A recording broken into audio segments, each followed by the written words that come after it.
Breaking చూస్తున్నాం. కాసేపట్లో CM Revanth Reddy అధ్యక్షతన సీఎల్పీ సమావేశం జరగనుంది. రుణమాఫీపై కేటీఆర్, హరీష్ రావులు చేస్తున్నటువంటి విమర్శలను ఏ విధంగా తిప్పికొట్టాలనే అంశంపై చర్చ జరగనుంది. లోకల్ బాడీ ఎన్నికలపై చర్చించనున్నారు. రాజ్యసభ అభ్యర్థిపై సీఎల్పీ సమావేశంలో చర్చించే అవకాశం ఉంది. ఇక సీఎల్పీకి హాజరు కానున్న రాజ్యసభ కాంగ్రెస్ అభ్యర్థి అభిషేక్ మను సింఘ్వీని పరిచయం చేయనున్నారు సీఎం. తనకు మద్దతు ఇవ్వాలని కాంగ్రెస్ ప్రజా ప్రతినిధులను సింఘ్వీ కోరనున్నారు.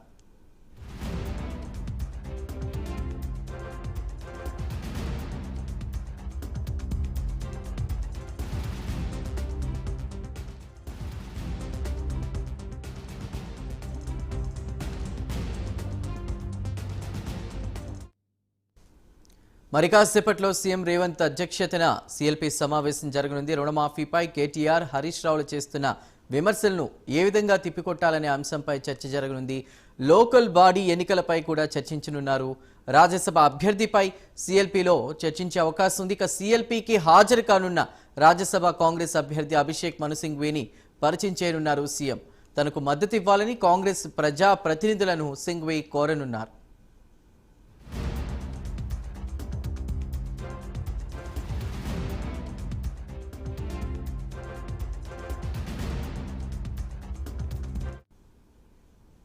మరి కాసేపట్లో సీఎల్పీ సమావేశం జరగనుంది. రేవంత్ అధ్యక్షతన పూర్తి సమాచారాన్ని మా ప్రతినిధి నాగేంద్ర అందిస్తారు.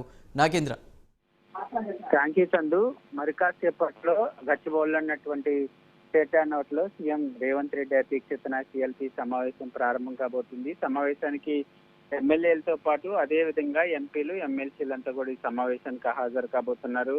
ప్రధానంగా ఈ సమావేశం ఎజెండా ముఖ్యంగా రాబోయేటటువంటి రాజ్యసభకు సంబంధించినటువంటి అంశంలో తెలంగాణ రాష్ట్రంలో కేకే రాజీనామా చేసిన తర్వాత, రాజ్యసభ స్థానానికి రాజీనామా చేసిన తర్వాత ప్రస్తుతం ఆయన ప్లేస్ లో హిమాచల్ ప్రదేశ్ కు సంబంధించినటువంటి సింగ్ ను ప్రస్తుతం రాజ్యసభ అభ్యర్థిగా ప్రకటించడం జరిగింది. ప్రస్తుతం ఆయన మార్నింగ్ ఉదయాన్నే హైదరాబాద్ చేరుకున్న తర్వాత కాంగ్రెస్ కి సంబంధించినటువంటి ముఖ్య నేతలందరితో కూడా కలవడం జరుగుతుంది. ప్రస్తుతం ఆయన్ని ఈ సిఎల్పీ సమావేశంలో ప్రధానంగా ఎమ్మెల్యేలతో పాటు ఎమ్మెల్యేలందరికీ కూడా పరిచయం చేయబోతున్నారు. చేసిన తర్వాత ప్రధానంగా ఈ రేస్ లో ఇప్పటివరకు కాంగ్రెస్ పార్టీ మాత్రమే అభ్యర్థిని ప్రకటించినటువంటి నేపథ్యంలో రేపు నామినేషన్ వేయబోతున్నారు. ఆయన ఒక్కరే నామినేషన్ వేస్తే మాత్రం ఏకగ్రీవంగా కాంగ్రెస్ పార్టీ రాజ్యసభ స్థానాన్ని కైవసం చేసుకుంటుంది. ఒకవేళ ఎందుకంటే ఇప్పటికే కేకే రాజీనామా చేశారు. ఆయన బీఆర్ఎస్ నుంచి రాజ్యసభ స్థానాన్ని తీసుకున్నారు కాబట్టి బీఆర్ఎస్ పార్టీ కూడా ప్రస్తుతం పోటీలో ఉంటే మాత్రం ఏ విధంగా ముందుకెళ్లాలన్న దానిపైన ప్రధానంగా ఎమ్మెల్యేలు, ఎంపీలందరితో పాటు సీఎం రేవంత్ రెడ్డి చర్చించబోతున్నారు. దాంతో పాటు మరొకవైపు రాబోయేటటువంటి స్థానిక సంస్థల ఎన్నికలకు సంబంధించినటువంటి అంశంతో పాటు మరొక వైపు ప్రధానంగా తెలంగాణ రాష్ట్రంలో కాంగ్రెస్ పార్టీ అధికారంలోకి వచ్చిన తర్వాత దేశంలో ఏ రాష్ట్రం చేయనటువంటి విధంగా 2 లక్షల రైతు రుణమాఫీ చేసినటువంటి అంశం పైన కూడా ప్రధానంగా చర్చించబోతున్నారు. ఎందుకంటే ఒకవైపు రైతు రుణమాఫీ పైన ప్రతిపక్ష పార్టీ అయినటువంటి బీఆర్ఎస్ కి సంబంధించినటువంటి కేటీఆర్ తో పాటు హరీష్ రావు లాంటి నేతలంతా కూడా పెద్ద ఎత్తున విమర్శలు చేస్తున్నారు.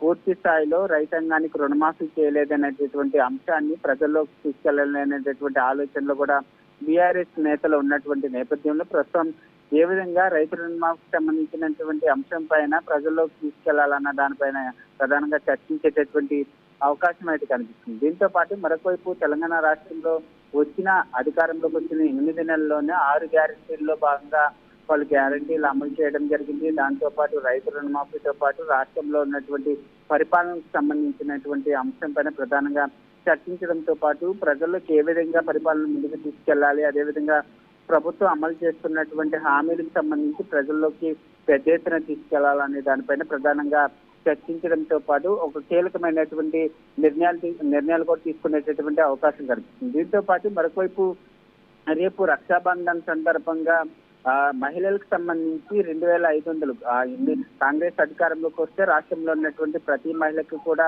2500 ఇస్తామంటూ కూడా ప్రకటించినటువంటి నేపథ్యంలో ఆ రక్షాబంధన్ సందర్భంగా 2500 ప్రతి మహిళకు 2500 అనేటటువంటి అంశం పైన కూడా కీలకంగా చర్చించి రేపు ప్రకటించేటటువంటి అవకాశాలు కూడా ఎక్కువ కనిపిస్తున్నాయని చెప్పాలి.